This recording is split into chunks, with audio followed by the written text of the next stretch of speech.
Bismillahirrohmanirrohim. Assalamualaikum warahmatullahi wabarakatuh.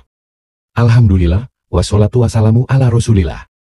Saudara-saudara muslim yang dirahmati Allah subhanahu wa ta'ala.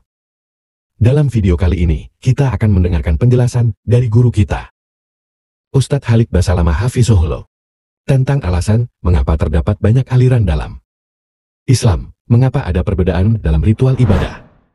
Padahal kita mengikuti Nabi dan kitab yang sama. Kita juga akan mengetahui penyebab munculnya perbedaan ini, serta solusi yang dapat mengarahkan umat Islam menuju persatuan, sehingga mengurangi perpecahan dalam Islam. Mari kita simak penjelasan Ustadz Halik Basalamah Hafizahullah, dan semoga kita mendapatkan manfaat yang berharga, serta menambah pengetahuan kita.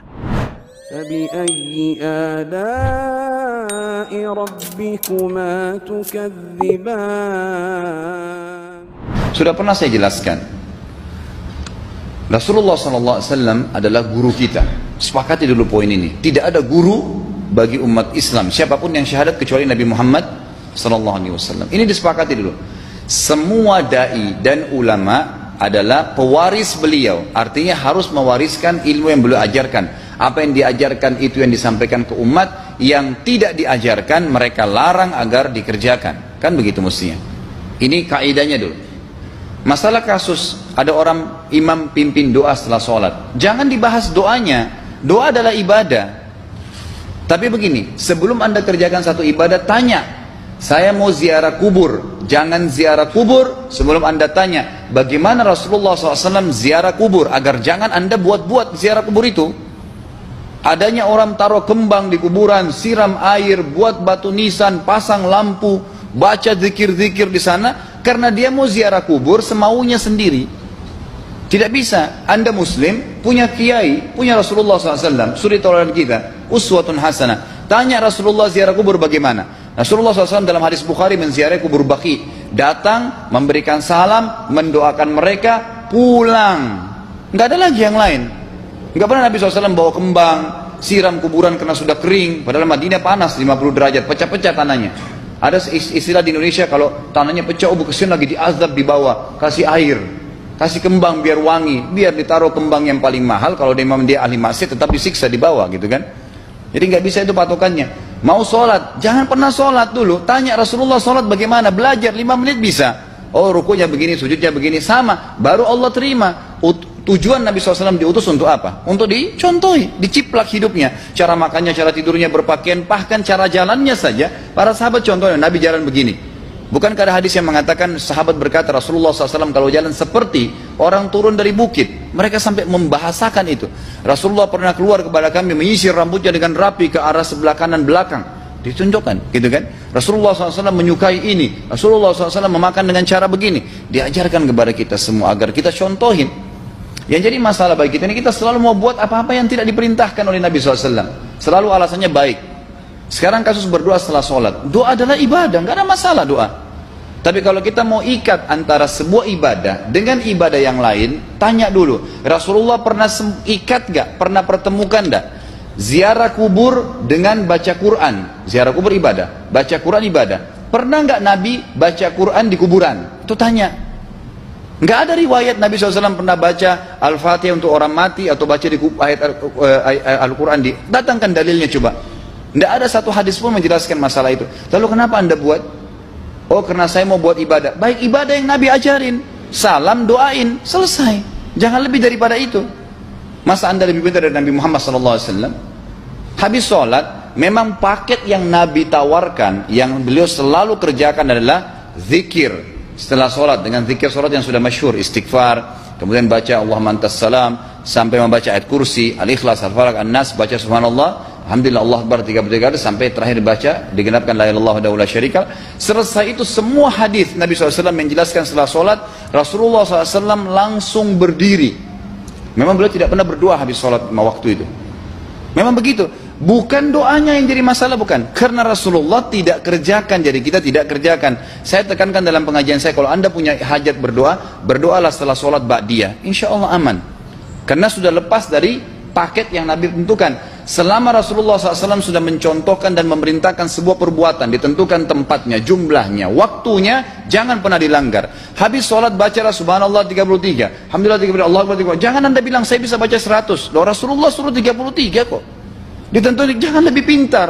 Nanti setelah sholat, jangan ikutkan dengan paket rangkaian sholat ini. Di luar waktu sholat anda membaca 100, silahkan. Karena nggak ada penekanan di situ. Kalau ada penekanan waktu, tempat, dan jumlah, jangan dibantah. Anda pengikut Rasulullah atau bukan, gitu kan? Harus jadi jelas. Yang membuat umat ini di Indonesia juga jadi masalah sekarang, karena mau buat sendiri. Semaunya sendiri. Kenapa akhi, kenapa Pak Kiai, kenapa Habib, kenapa Ustadz, kenapa buat ini? Bukankah Rasulullah tidak mencontohkan? Oh nggak apa-apa, ini kan baik. Loh, kalau semua orang berkata seperti Anda, apa yang tertinggal dari agama kita? Kira-kira apa lagi yang tertinggal? Nggak ada kemurnian agama, karena semua orang mau buat semaunya. Gitu kan? Semaunya sendiri. Pindah rumah, baca berzanji. Apa itu berarti sejarah Nabi? Kenapa baca berzanji, saudaraku? Rasulullah waktu pindah rumah pernah baca-baca gitu nggak? Nggak pernah. Kenapa dibuat? Anda muslim bukan? Muslim. Ya saya harus ikuti. Kalau tidak akan terus ini mengakar nih. Anda buat satu bid'ah sekarang. Bid'ah itu lawannya sunnah. Anak Anda akan buat 10 bid'ah. Cucunya akan buat 100 bid'ah. Akan banyak bid'ah merakar di masyarakat. Dan agama akan ditinggalkan. Kemurnian sunnah akan hilang. Gitu kan? Ini bahaya. Ingat. Nabi SAW mengatakan kepada kita dengan hadis yang sangat jelas. Hadis sahih riwayat Imam Ahmad bunyinya begini. Semoga Allah merahmati umatku yang menukil dariku seperti apa yang aku ajarkan atau sebutkan. Sampai ulama hadis mengatakan Nabi ucapin habis sholat astagfirullah, maka sahabat tidak ada berani yang menambah azim. Nggak ada sahabat yang bilang astagfirullah azim habis sholat, nggak ada. Astagfirullah saja karena Nabi ucapin itu. Mereka mengakui tidak lebih pintar daripada Nabi SAW. Kenapa kita harus tambah? Astagfirullahaladzim, wali walidayya, wali muslimin, panjang. Dari mana ini semua? Ditambah-tambah, diembel-embelin, kenapa? Akhirnya keluar dari ajaran Nabi Muhammad SAW. Ini masalah gitu kan? Kenapa harus dilakukan? Peringatan maulid Nabi sudah sering saya ingatkan. Anda tanya semua yang buat maulid, kapan maulid itu sejarahnya ada? Semua buku sejarah menjelaskan tahun 230 Hijriah. Nabi meninggal tahun berapa? 11 Hijriah. Gitu kan? 11 Hijriah. Lalu kenapa harus ada dilakukan? Dan dari mana sejarahnya? Yang membuat pertama adalah orang-orang Syiah. Sejarahnya jelas dari Fatimiyah. Semua buku sejarah sepakat mengatakan bahwasanya maulid munculnya di zaman Fatimiyah. Dinasti Fatimiyah, orang-orang Syiah di Mesir, gitu kan? Dan mereka punya 6 macam maulid yang sampai hari ini masih dikerjakan di Iran. Ada maulid Nabi SAW, Hasan, Husain, Ali, Fatimah, dan raja mereka. Sampai hari ini masih ada. Kenapa orang-orang waktu baca maulid, baca salawat sambil berdiri pegang tangannya taruh di dada? Karena keyakinan orang Syiah, ruhnya Nabi SAW sedang lewat. Anda tahu nggak itu? Banyak orang kita buat tidak tahu. Yang penting bahasa Arab ikut saja, gitu kan? Tidak bisa. Nabi SAW tidak pernah rayakan. Pernah ada yang bilang sama saya, Ustaz, kan Nabi SAW pernah bilang, waktu ditanya tentang puasa Senin, beliau mengatakan hari itulah aku dilahirkan. Terus kenapa? Berarti boleh merayakan ulang tahun hari Senin, gitu kan? Tidak.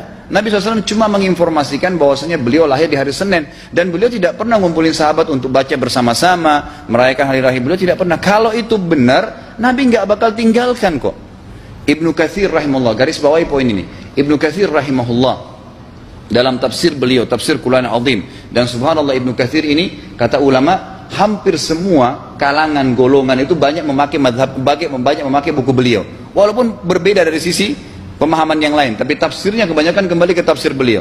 Beliau mengatakan tafsir surah Al-Maidah ayat 3 yang bunyinya a'udzubillahi minasyaitonir rajim, al-yawma akmaltu lakum dinakum. Hari ini saya sempurnakan agama kalian, kata Allah. Ya. Wa atmamtu alaikum nikmati. Saya sempurnakan nikmatku pada kalian. Artinya tidak butuh yang lain. Wa raditu lakumul Islam madina. Saya ridha Islam sebagai agama kalian. Kata beliau, ayat ini turun menandakan dan memastikan bahwasanya Nabi Muhammad SAW tidak meninggal dunia kecuali sudah mengajarkan semuanya. Yang hitam, yang putih, yang gelap, yang terang, yang susah, yang muda, ya, semua dijelaskan. Siapa, kata beliau, yang menganggap masih ada sesuatu yang harus ditambahkan setelah Nabi SAW meninggal dan turun ayat ini, maka dia adalah ahli bid'ah. Dia orang yang membuat-buat agama. Nabi sudah ajarkan semua, selesai. Jangan ditambah, jangan dikurangin. Kita tidak lebih pintar dari Nabi SAW. Nabi nggak pernah rayakan hari lahirnya, jangan dirayain, selesai. Emang kenapa kalau kita nggak rayain? Kenapa? Tangan kita terputus? Enggak. Masih banyak ibadah yang disunnahkan gitu. Sama dengan kasus Isra dan Mi'raj. Kejadian besar dalam Islam. Tapi Anda boleh kembali kepada semua buku sirah. Saya tantang semua buku sirah Anda kembali. Insya Allah yang berpegang pada Al-Quran dan Sunnah, memang ada dasar wahyunya, maka semua akan menjelaskan. Nabi SAW setelah pulang dari Isra dan Mi'raj tidak pernah mengumpulkan sahabat-sahabat untuk merayakannya setiap tahun. Tidak pernah. Boleh dipelajari iya, setiap hari. Tapi ditentukan tanggalnya lalu dibuat acara. Tidak pernah Nabi SAW buat itu. Lalu kenapa Anda buat? Kalau Anda mau tetap buat, ya silahkan, itu hak terserah Anda. Tapi saya ngajak kepada Anda kembali kepada kemurnian ajaran Nabi SAW. Kita tidak akan pernah kembali, kata Syekh Utsaimin rahimahullah, umat Islam ini akan kembali kepada kejayaan mereka kalau mereka betul-betul kembali kepada ajaran Rasul mereka Muhammad SAW. Murnikan ajaran Nabi, yang jalankan seperti yang beliau ajarkan, selesai, akan aman, pasti akan kembali kejayaannya. Kita nggak bisa saling menghardik, saling menyalahkan yayasan ini, organisasi ini, kelompok ini, karena masing-masing mau beristidlal sendiri, mau menjalankan sendiri hukum-hukum agama ini, bukan mengikuti sunnah Nabi SAW. Jemaah haji kita, jemaah umrah, datang ke Mekah, tur dalam kota Mekah, naik ke gunung untuk lihat Gua Hira. Kenapa naik ke Gua Hira? Oh, Rasulullah pernah di sini. Baik, saya jelaskan. Nabi Muhammad SAW ke Gua Hira sebelum turunnya wahyu. Dan beliau terakhir sekali di Gua Hira pada saat menerima Iqra bismi rabbikal ladzi khalaq. Itu saja. Setelah kejadian itu, beliau turun dari Gua Hira. Dari waktu itu sampai meninggal, Nabi SAW tidak pernah ke Gua Hira lagi dan tidak pernah suruh sahabatnya ke Gua Hira. Kenapa Anda ke Gua Hira? Sampai naik 3 jam ada yang jatuh mati. Karena jahil, tidak tahu pemahaman agamanya. Nggak bisa begitu. Cukup dikenang iya. Kecuali Nabi SAW suruh, datangilah Gua Hira. Ya silahkan. Gitu kan? Kalau enggak, kan begitu. Masalah Isra Mi'raj, saudaraku, kejadian besar. Ambil ibrahnya, yang penting ilmunya. Oh, salat 5 waktu, kejadiannya pernah gini. Ada kebesaran Allah, ambil pelajarannya iya. Yang Nabi tidak contohin, maka jangan dikerjakan. Hanya itu saja. Zikir bersama, di sini ditanyakan juga zikir bersama. Nabi SAW disebutkan dalam hadis Bukhari, kalau berzikir habis sholat, beliau membaca zikir tertentu, sahabat baca zikir tertentu, sahabat baca zikir tertentu. Jadi Nabi SAW tidak pernah paksain. Enggak pernah Nabi misalnya baca ayat kursi, harus semua sahabatnya ikut ayat kursi, enggak. Nabi SAW baca ayat kursi, si fulan baca al-ikhlas, si fulan baca subhanallah, masing-masing. Dan ingat, Allah SWT mengatakan apa? Tentang masalah zikir dan doa ini. Ya. Dikatakan, ya, kita harus berdoa kepada Allah, ya, wadunal jahri minal qawli bil gudui wal asal, wala takum minal ghafilin. Berdoalah kalian, berzikirlah kalian dengan doa kalian, dunal jahr minal qaul, tidak dengan teriak-teriak. Allah berfirman dunal jahr, tidak teriak-teriak, ya. Dan janganlah kalian menjadi orang-orang yang lalai.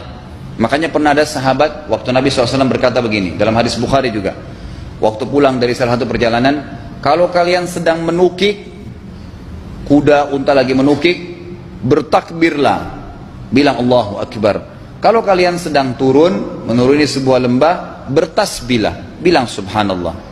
Ada satu sahabat badui, orang dari padang pasir, semangat dia jalankan sunnah Nabi. Waktu kudanya lagi naik, Allahu Akbar, dengan suara keras dia teriak. Jalankan sunnah kan? Tapi teriak ya. Apa yang terjadi? Nabi SAW panggil, ditepuk pundaknya, Nabi mengatakan, pelankan suaramu. Zat yang sedang kau panggil tidak tuli. Allahu Akbar, cukup. Ada apa? Kecuali di medan perang lain nakutin musuh, gitu kan? Untuk apa takutin kuda sendiri? Nggak perlu, gitu kan? Jadi mengikuti sunnah Nabi dengan ilmu yang benar itu akan membawakan ketenangan hidup. Yang buat kacau kita ini jadi kacau karena mau membumbu-bumbui macam-macam ditambah-tambah. Masya Allah, penjelasan dari guru kita, Ustadz Halik Basalamah Hafizahullah, sangat mudah dipahami. Kita sudah memiliki panutan, Rasulullah, yang diutus Allah Ta'ala untuk mengajarkan tata cara ibadah yang benar. Semua ibadah yang diajarkan oleh Rasulullah berasal dari wahyu, bukan dari hawa nafsu atau keinginan pribadi. Oleh karena itu, ketika kita ingin melakukan ibadah, kita harus mencari tahu bagaimana Rasulullah melakukannya dan mengajarkannya kepada para sahabat. Jangan sampai kita beribadah berdasarkan keinginan pribadi atau ikut-ikutan, tanpa panduan dari wahyu. Setiap ibadah baru yang tidak dicontohkan oleh Rasulullah, meskipun dianggap baik oleh pelakunya, harus dilihat dari perspektif Allah dan Rasulnya. Kita tidak lebih pintar dari Allah dan Rasulnya, yang lebih tahu mana yang baik untuk umat. Pendapat manusia berbeda-beda, yang menyebabkan banyaknya perbedaan dan aliran dalam Islam. Untuk itu, kita perlu menjaga kemurnian agama ini, agar umat Islam bersatu berdasarkan Al-Quran dan Sunnah. Jika kita mengaku sebagai umat Rasulullah, kita harus mengikuti apa yang beliau contohkan untuk menjaga kemurnian agama Islam. Semoga bermanfaat. Barakallahu fikum. Assalamualaikum warahmatullahi wabarakatuh.